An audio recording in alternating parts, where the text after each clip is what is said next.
qui avait pour terme l'avancée scientifique de l'Afrique, c'était de montrer que, on vous parle d'Einstein, on vous parle de Max Planck, mais aucun de ces gens n'a dépassé la science que vous avez dans le village, que le vieux a dans le village, hein, que nos temples ont. Cette science-là, elle n'a jamais été dépassée. Et que tout ce que nous avons encore à faire connaître, voyez, comme ça sert des enjeux qui ne servent pas nos intérêts, c'est pour ça que la chose demeure cachée. Mais dans tous les domaines, voyez, il ne faut pas oublier que la graine de l'arbre de la science et de la connaissance, c'est l'Afrique qui l'a plantée. C'est l'Afrique qui l'a arrosée. C'est l'Afrique qui a fait qu'elle a porté tant de fruits. Inventer les mathématiques, l'astronomie, la médecine, le calendrier de 365 jours, la précision des équinoxes, les sciences que vous utilisez pour faire la caméra, l'informatique, les ordinateurs. Le nombre binaire informatique est né en Afrique. D'accord ? L'ordinateur, on le voit avec le Fa. Le Fa est basé sur les nombres binaires. Donc toute la culture africaine est fondamentalement scientifique.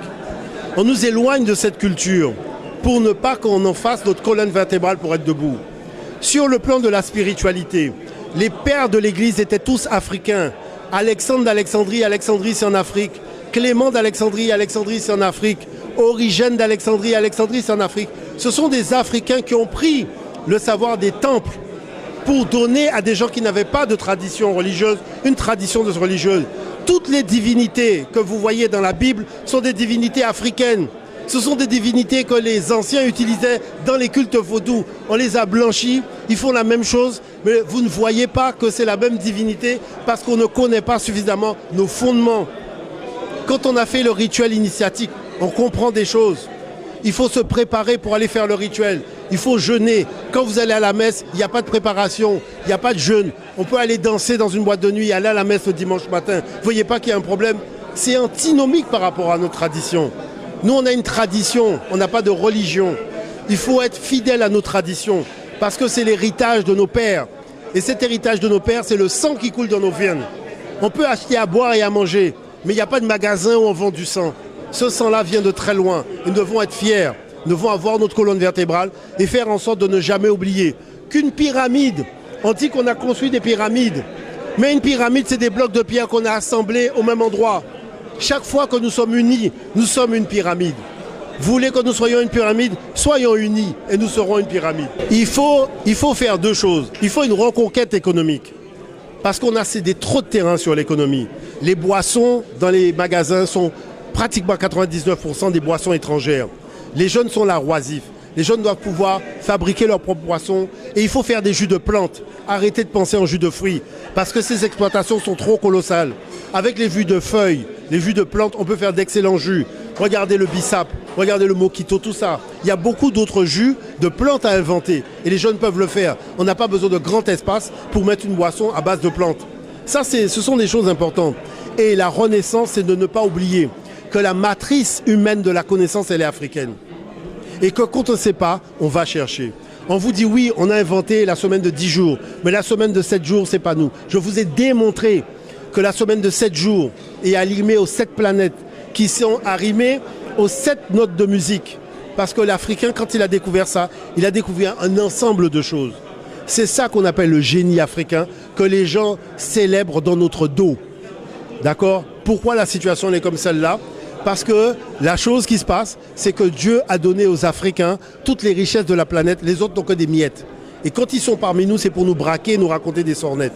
Dieu serait pas bon avec nous, on aurait des divinités du diable et on aurait tout l'or, le pétrole, le coltan, tout ce qu'ils viennent chercher, tout ce qu'ils ont besoin comme énergie pour fonctionner, c'est nous qui l'aurions et Dieu ne nous aurait pas parlé, il serait pas bon avec nous et nos divinités seraient des mauvaises divinités. Mais vous voyez pas qu'il y a un problème? Le gars sort avec son église, il vient te dire que ce que tu fais, c'est pas bien, mais en attendant, ce que tu as chez toi, il l'a pas chez lui. Et s'il est chez toi, c'est parce qu'il a pas ça chez lui, il est venu prendre ce que Dieu lui a pas donné. Après, il te dit, Dieu est bon. Dieu n'est pas bon avec tout le monde, manifestement, puisque lui, il a rien. Vous voyez, son sous-sol est vide. Donc, à partir de là, qu'est-ce qu'il fait? Il utilise la force pour voler ce que Dieu a donné aux Africains. C'est-à-dire que, vous savez, mon peuple a un genou au sol. Parce qu'on lui a donné tout simplement une lunette qui ne lui permet pas de voir clair. Il faut déjà voir clair en soi avant de voir clair. Quand tu vois plus clair en toi, c'est fini. Donc, la relève de l'Afrique passe par le relève des individus. N'oubliez pas que dans le dos, il y a ça, la colonne vertébrale. La colonne vertébrale, ce n'est pas simplement pour tenir le corps. Il y a une colonne vertébrale pour tenir le mental aussi. Et si on n'a pas de colonne vertébrale mentale, on ne sera jamais debout. On sera manipulable et manipulé par l'extérieur. Omotunde, c'est simplement parce qu'à 14 ans, j'ai demandé à mes enseignants quand est-ce qu'on va nous permettre d'apprendre l'histoire de l'Afrique. Arrivé au bac, j'ai vu qu'il n'y avait pas de projet d'apprentissage de rien sur l'Afrique. Moi, quand je suis parti faire mes études, je suis allé voir un vieux, je lui ai dit comment on appelle chez toi un jeune qu'on a voulu faire partir loin de ses ancêtres et qui a dit laissez-moi tranquille, je reviens vers mes ancêtres. Il m'a dit dans ma langue Yoruba, ça se dit Omotunde. Donc j'ai dit Omotunde. Après, le mouvement diopien a dit que quand les choses vont mal, il y a un individu auquel le roi fait appel pour expertiser le problème et trouver une solution.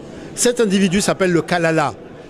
Tu es le Kalala du peuple noir. C'est pour ça que c'est Omotunde Kalala.